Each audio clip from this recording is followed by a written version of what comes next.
Crime 1. Jim and Sandra Melger lived in Houston, Texas, on Kelsey Meadows CT and Village Terrace. They were celebrating their 32-year marriage anniversary. They went out to eat and at 9:30 stopped at CVS, ending up in the jacuzzi. The neighbors noticed the next day at 7:00 a.m. the garage door was open. The family shortly arrived, and everything was eerie and quiet. Their parents' cars were in the garage and driveway, but no one answered the door. Once the family entered the home, they found Sandra tied up in one closet and Jim tied up, stabbed, and beaten in another closet. Sandra stated she could not remember anything after 1 a.m. The house had open drawers, jewelry box went through, and prescription bottle moved, but nothing taken. A white blouse and knife was found in the jacuzzi. Of Jim's loaded gun that was in the closet. When paramedics checked on Sandra, she showed signs of physical distress that reminded them of a seizure. However, there were no major cuts or scrapes on her hands or arms, which raises questions, given how tightly she was tied up and for how long a bizarre murder has a Northwest Harris County neighborhood on edge. This Christmas Eve, a couple celebrating a wedding anniversary found tied up in separate closets. The husband had been stabbed to death tonight. Investigators have plenty of questions about this. It happened as we see on this map, at a home on Kelsey Meadows Court, and Village Terrace, and that's where local Tada's Andy Sirota is joining us live with the latest on this story. Andyville residents in this quiet community still baffled over a bizarre mystery involving two of their neighbors. Like police, they too have so many questions. We just trying to get a statement. Sandra Melger sought comfort today in the arms of a friend in the wake of her husband's bizarre murder. She was unable to speak from the back seat of this car, where we saw her wrapped in a blanket laying down, still in shock, after her 52-year-old husband was found dead and tied up in a closet. Relatives who arrived at the couple's home for Sunday dinner also found Sandra Melger tied up in a separate closet. 32 years with the anniversary, they were celebrating it. Distraught family members tell Local 2. The couple had been happily married for 32 years and recently celebrated their anniversary. Deputies say Melger told them she can't remember who tied her up or who may have hurt her. She quickly became a suspect. As her story changed, she stated she had served issues that prohibited her from committing the crime. She can't remember who tied her up or who may have hurt her husband. His brother told us he'd been stabbed to death. They were in the bathroom together, her and her husband, at approximately 1:00 a.m. this morning, and at some time she blacked out, and next thing she remembers is waking up in closet. The police did not believe her. She could remember the dogs barking and Jim putting them in the office, but nothing else. She was found guilty and given 27 years in prison.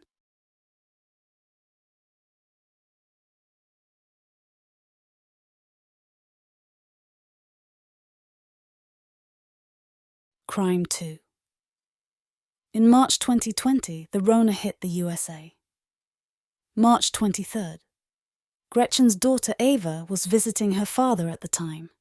Ava started receiving texts stating her mother had COVID and was quarantined. Then the messages stated she was worse and moved to CDC facility. The texted messages did not sound like Gretchen, but did sound like David, her husband. She was scared of David. On February 28th, she filed for divorce. The messages kept coming from Gretchen, but no calls. The cops were called, and Gretchen was not in any hospital. When the cops went to her house, the key was broke off in door, and neighbor heard screaming. The house showed signs of a struggle, and there was a soapy substance coming from under the garage. David's truck had been seen at the house as well. David called the police and stated Gretchen was with him and fine. She had written a note he read to the cops.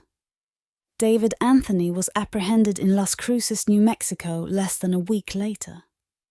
He was initially charged with first-degree murder and kidnapping. However, the charges were lowered to second-degree murder and kidnapping after David revealed the location of Gretchen's body. Per the conditions of a plea agreement, David Anthony was sentenced to 38 years in prison on January 14, 2021. Crime 3. A woman was out driving in the city of Northport, Florida. It was a winter's day, but it was like a warm day, so she had her window down. When she heard muffled screaming and yelling, she looks over and she sees a man looking forward, and all of a sudden, a hand starts banging on the window. Denise Amber Goof was 21 and got married to Nathan on August 30th, 2005. January 17, 2008 at 11:09 was the last time Nathan and Denise spoke to each other. She told him she was opening all the windows and turning of the air conditioner. When Nathan got off work at 3 p.m, he could not get a hold of Denise. 25 minutes later, when he arrived home, the windows were closed. Both babies were in one crib, and nothing was missing, except Denise. Nathan called 911 at 3:29 p.m. The neighbor said she seen a green Camaro sitting in front of the house for about 15 minutes. Nathan called Denise's dad, which was a cop. He called in some favors to search for his daughter. At 6:14 p.m. Denise called 911 herself. She had gotten the kidnapper's phone. 7 minutes later, the call ended. It was a burner phone. They traced the phone to Michael Lee King. At 6:23, the third 911 call came in from Sabrina Maxwell. She was related to Michael, and his dad had called and stated what he had saw, which was Michael came to his house wanting a shovel and gas can. A girl jumps out of Michael's car screaming call 911 and takes off running. But Michael got her, put her in the car and left with his shovel and gas can. At 6:30, another 911 call comes in from Jane Pulaski, the lady who first seen the lady in the car at the stoplight. Her 911 call was never recorded. 3 hours from the abduction, the cops went to Michael's house. They had just missed him. 6:40 p.m. the last 911 comes in from the dad of Michael. 9:16 p.m. cops find Michael and pull him over, no Denise. His pants were wet and the shovel was dirty. The phone had the battery out of it. Michael states they were both victims and he was kidnapped as well. 2 days later, Denise was found a half-mile from where Michael was arrested. She had been shot in the head and thrown in a ditch. Michael was found guilty and sentenced to death.